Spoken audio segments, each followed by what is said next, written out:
Felicity from GetYourRockOut here with Steve from LostAlone. How are you doing today? I'm great. This is my last interview of the day, but I've had a great day, so looking forward to this interview. Fantastic. Well, that's a lot of pressure for me to live up to. Like, really if this is a really crap interview, you're just going to be like, well, that was a waste. Incredible questions, so I hope you've got some good ones prepared.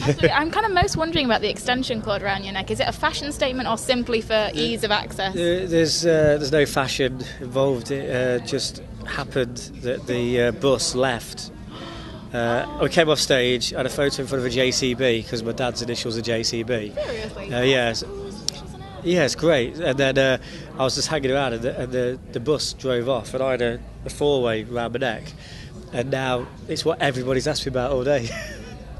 It's also, I'm pretty sure, stolen off someone called Kevin Montgomery because he's got his name written on it. So. Oh, poor Kevin. Sorry, Kev. Poor Kevin. But I appreciate that you've also stuck like a LostAlone sticker over the other side. Yeah, just to I think pretend somebody it's else. yours. I'd like to say that I didn't do that. Somebody else has done that. Oh, okay. I wasn't trying to mask the theft. I see. That's been done at an earlier point. Yeah, definitely.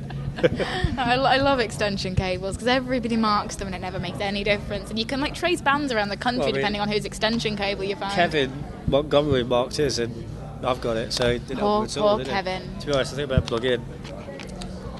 Right, we're ready. Beautiful, beautiful. I must admit, like last festival I was at, I found myself with a phone charger constantly in my belt buckle just because it was the only place to keep it. Yeah, it's the one thing that festivals have yet to.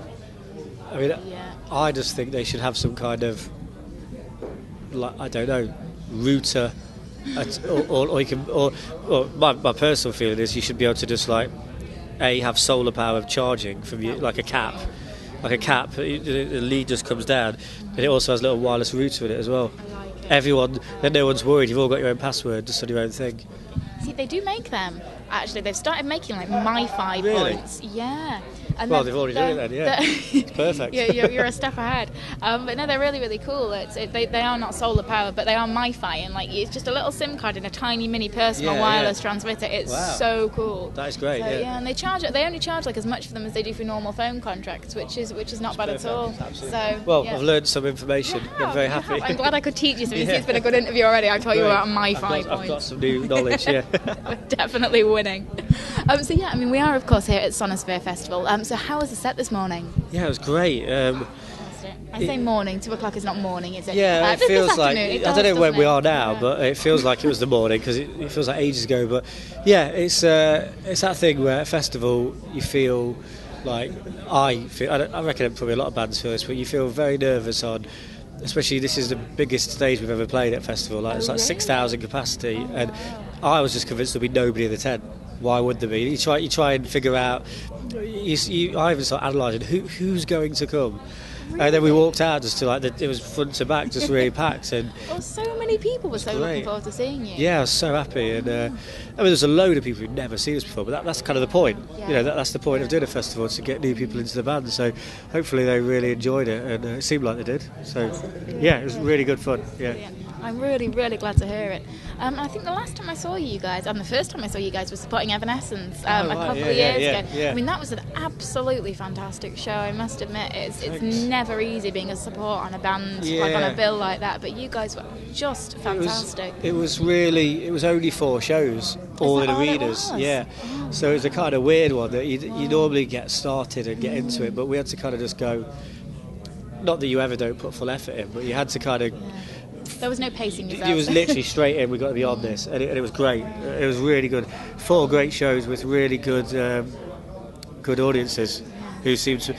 Not that I've ever had it, but I've heard people say that sometimes certain audiences of certain bands have got no kind of interest in the supports. We've been lucky because obviously the way we've gained fans has been by supporting people, and brilliant audiences that have been lovely people have then got into our band. So yeah, it was a great tour. Yeah. Glad you enjoyed it. No, I did actually. It was. I mean, I think it's for me. I mean, because obviously, I do watch a lot of bands and I watch just a lot of supports. And I think the main skill when you're supporting somebody that size is to be able to read the audience, which a lot of people can't do. Yeah. And I think you guys really had that down to a T, and you knew what they wanted, and so they got that. But, yeah, no, I do know what you mean. I mean, I overthink things. I think that's a good thing. People say it's a failing. It's not. I everything's thought about, and going into supporting Evanescence. It was a weird bill anyway, because having the Used, it wasn't three kind of. It wasn't like Evanescence, a band kind of similar to them, and then us. All three bands were quite different, and I think what I did was just you can't change what you are, what your songs are, but you can definitely. I understood the audience more to say what maybe like when we've supported My Chemical Romance would be, which is a very different audience. You know what I mean? So yeah, the real different audience, young kids to kind of, I don't know, Evanescence seemed like a bit slightly older, more like into not into music, because not my Chem fans are into music obviously, but it was it wasn't about jumping around at Evanescence. It was about like, do I like how this song sounds? That's how it felt from the stage anyway. And because I think we've got good songs, I think that translated great in the arena. It wasn't about, oh, did you see what they did? It was, wow, that song by that band, even if they didn't really know, people were just passing, that song was good, I'll check out who they are. I think that's what we kind of did well at that. We played good songs to a great audience. Yeah. No, and I think you're right, and it's, I don't know, I mean, it must be really difficult, difficult but good, but you do fit with such varied bands. It must be a constant. I mean, this is probably not the typical type of festival that you'd play either. It's weird because it's not the typical festival in one sense, but then one of my favourite bands is Iron Maiden. Oh, really? So in terms of who we like, I mean, I'm looking at the poster. The three headliners, I love all of them. I mean, I'm looking forward to Prodigy tonight. Gary Newman today, brilliant. Slayer, Maiden, Metallica, obviously Mastodon. There's loads of bands. So yeah, I think with our band, it's a real gift, and it's also it makes it harder in that we don't actually fit into a category. So it's great we can play with different people, but also you don't get that help, that leg up of being part of a scene, because we're not part of a scene at all. Like literally, not through choosing, just through I mean, who else wears a four-way around the neck? Obviously, just me. Not even my band, just me. I'm my own scene. Just you sitting there with your extension cable, holding onto it for dear exactly. Dear life. Yeah. I mean, you had Shape of Screams out in April this year, and the kind of reaction you had to that I saw was brilliant. It's incredible. I mean, I guess you were happy with it. Yeah, I mean, as the person who wrote it, it sounds kind of. It's hard never to sound egotistical in a band when you say you think something you've done's good, because obviously it's like you're bigging yourself up. But I knew when I wrote that album that it's definitely different to anything else going on, and I think it's melodic and it's everything I want the record to be.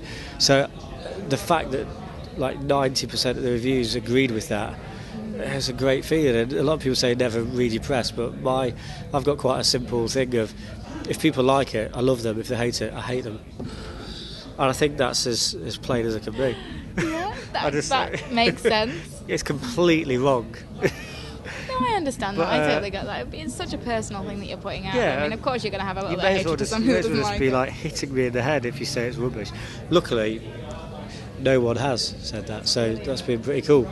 But yeah, it's a great feeling, and especially for the people who like the band, the actual fans. The fact that they all, because people loved our last album so much, it's so great that they've then loved this one as well. But I definitely think I never think about anybody else when making music. I think the best music is the songwriters that satisfy themselves, and then that's what people like. The thing that I know people like about LostAlone is the thing that makes me happy and makes me enjoy it. So there's no point ever trying to be something else. It's what makes me excited. Yeah. No, I think that makes a lot of sense. It really does. Yeah. And the next kind of few months, I mean, what are you planning? What's on the cards? We're doing a new single off the record, off the album, and we're doing. Not like off the record. Yeah, not off the record. As in, don't print that. Don't tell anyone. Sorry, no. I was just trying to clarify. It's not a news. It's a song off the album that you already got, and we are touring. Festivals, got a couple of headline shows, and we're about to announce some European dates, which I know will excite some people, because we've been supposed to announce them for quite a while now, but there's been a few issues that have prevented us from doing so. But we're announcing them next week, I think. Oh, fantastic. Although I don't know when this is going to be. At some point next week, and so it depends what day you announce them. So maybe it's been announced maybe we're in the future and this has already been announced, Perfect. or maybe it could be any day. So, or maybe something will happen again and this is a complete lie and nothing's going to happen. Something will, yeah. We definitely will play again. That's a fact.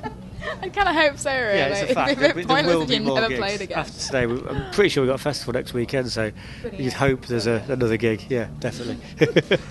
Brilliant. Well, thank you so much for taking the time to chat. No It's been a worries at all, massive yeah. pleasure. Thank you for, It really has. Thank you for supporting the band. It's been great. Appreciate it.